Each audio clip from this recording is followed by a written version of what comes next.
da unha, lá no ápice, lembrando que, olha a localização dele, ele está mais voltado para o lado interno. Do lado ao contrário, a gente já localiza um outro ponto, que seria qual ponto? Baço 1. Então, lembrando que o baço 1 está passando mais do lado térmico, do lado medial, e agora ele está passando do lado mais lateral da unha. Aí a gente vai lá e vai fazer aquilo que a gente sempre estava fazendo em outros pontos. Traço ali a linha da cutícula, traço também uma linha lateral, encontro lá o F1. A gente viu esses pontos na aula passada, e agora vocês marquem o F1 de vocês, que a gente vai ver pelo menos 5 deles e vão passar isso avaliando. Bom, não precisa falar, ponto moço. Agora ali está certo, todo ponto poço. Falando um pouco mais deles, todo ponto poço restaura a consciência. Todo último ponto mais restaura, quando a gente realiza uma sangria nesse ponto, a gente está livre fluxo de ti. Só temos que tomar cuidado se o paciente não está no quadro de deficiência. O paciente está no quadro de deficiência, não é interessante utilizar essa técnica. Por quê? Ele já está no quadro de deficiência de ti. Então, se eu for sangrar, vou liberar mais sangramento, vou fazer mais liberação de sangue, o sangue carrega o tiro. Tá? Bom, F2, já vimos também, vamos dar uma revisada nisso. O que acontece? Quando a gente junta os dois dedos ali, o primeiro e o segundo, o que acontece? Juntou os dois, vai formar uma fendinha digital ali, mais voltado, do mesmo jeito que está ali na imagem, voltado para a parte do segundo dedo, eu encontro ali o F2. F2, ponto, ascende. Todo o segundo ponto do canal, o que faz mesmo? Tira calor. Gente, falamos isso desde o primeiro dia. Por quê? Porque essa pergunta vai cair na prova de vocês. Todo o segundo ponto do canal tira calor. Tá? E é muito interessante, por quê? Porque vai ser usado na prática clínica de vocês, principalmente quando tiver um envolvimento. Por quê? O fator patogênico, calor. Tá? Tira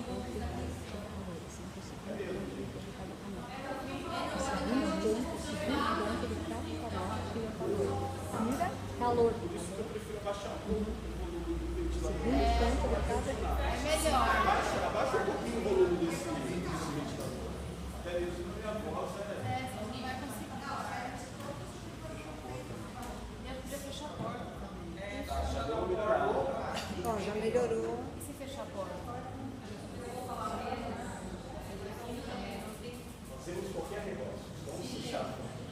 Bom, olha que interessante essa patologia do fígado. Se vocês tiverem ortopedia, vocês vão ver que patologia se envolve o ombro, que é uma das maiores superiores. A medicina chinesa diz o quê? A medicina chinesa diz que quem governa o ombro é o fígado. Então, se eu tiver algum processo inflamatório no meu ombro, o que é interessante? É interessante eu fazer um sangramento com F2. Para quê? Para liberar esses processos inflamatórios daquele que governa o ombro. Tá? Outra questão. Se eu tiver alguma patologia agora que envolve diretamente, não patologias articulares em si, como eu estudei, mas qualquer outra patologia de calor no fígado, ou seja, aquela que é muito falada nos acupunturistas, né? Ascensão do yang do fígado. Por quê? Porque a ascensão do yang do fígado é uma patologia relacionada a fogo.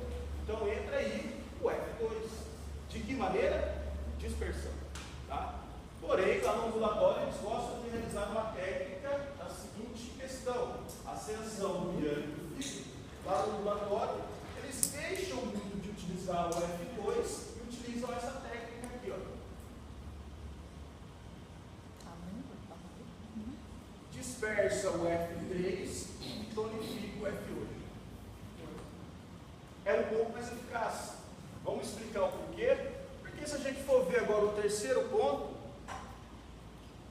F3, o que ele é? Olha lá o pontinho dele. Além dele ser um ponto chu, mas mais interessante para nós agora é o ponto.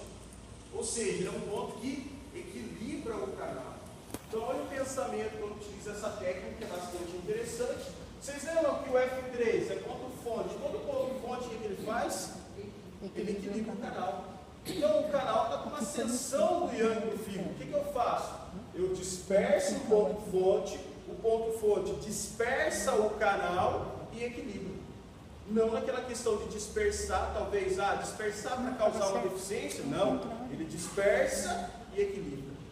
Então, e o F8? Olha que interessante que a gente ainda vai ver. O F8, ele tonifica o yin do fígado. Então, se ele está com uma ascensão do yang, o yang consumiu o yin. E agora eu uso a tonificação do F8 para quê? Porque o F8 vai tonificar o yin do fígado. Então, ele vai fazer o quê? Ele vai tonificar o yin do fígado. Tonifica o yin do fígado. O F8.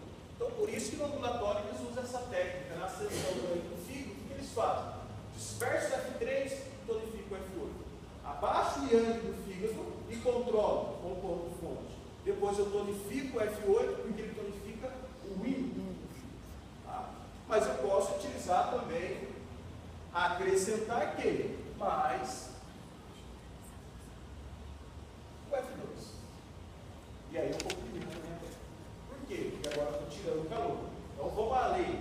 Agora eu tiro o fator patogênico, disperso a questão do yang do fígado e ainda tonifico o yin. E aí eu fecho um protocolo bastante interessante sobre a ascensão do yang do fígado.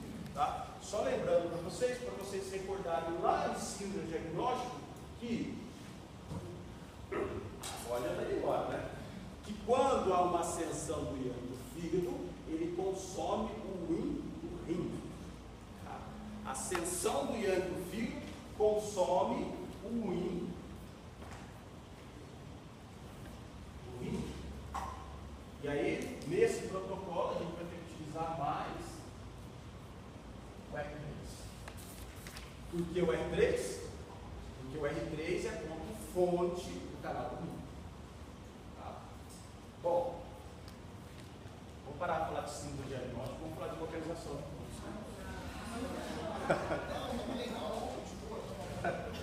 Vamos lá, o F4.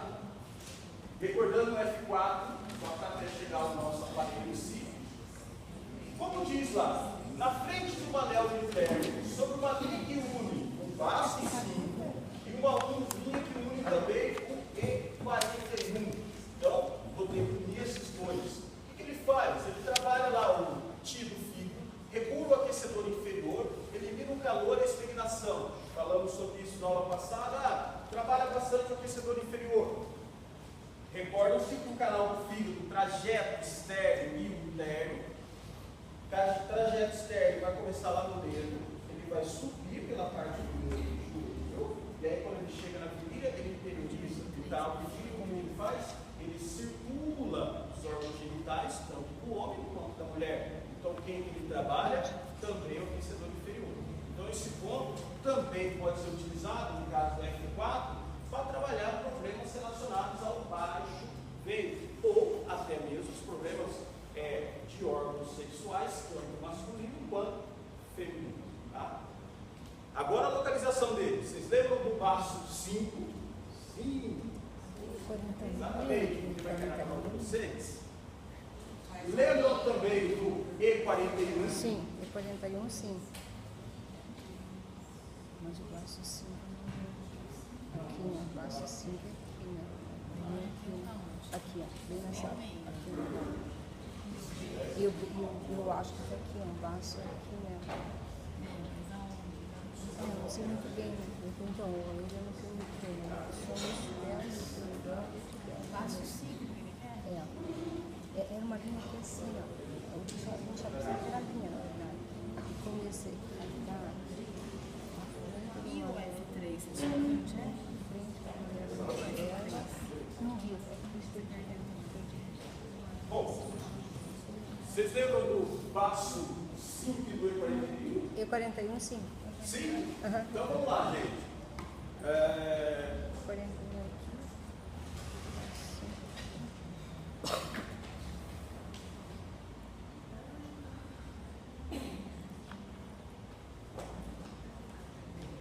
Não vou deixar de usar o meu modelo aqui, bem, cara. Calma, eu vou fazer para todos, tá, gente?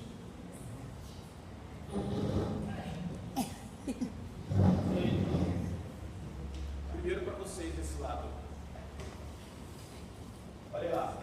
Primeiro passo 5. Vocês lembram que o passo 5 eu pedi para que vocês fizessem isso, ó. Uma linha aqui embaixo e uma linha aqui. Aonde as duas se cruzavam, tinha aqui o passo 5. Lembram disso? Ok. E o E41? O E41 ele estava maléolo. Quando os dois maléolos se cruzavam, no meio dos dois eu encontraria aqui o E41. Então eu tenho aqui o passo 5 e E41.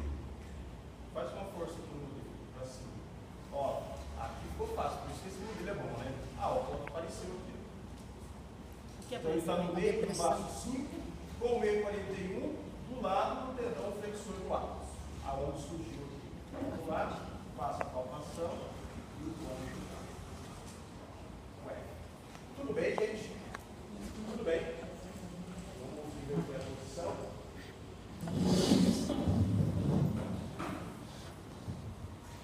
Gente, olha lá o que foi feito. Sem uma linha de baixo do maléolo medial, e depois uma linha na frente do maléolo. Encontrei passo 5. Depois, o E41, maléolo medial, maléolo lateral. Cruzo os dois e vou encontrar o menor do fêmur. Estômago 41. Agora vou pedir para fazer uma força no dedo, para cima. Ó, apareceu sempre que é o tendão do ápice. Apareceu o tendão do ápice. No meio dos dois eu encontro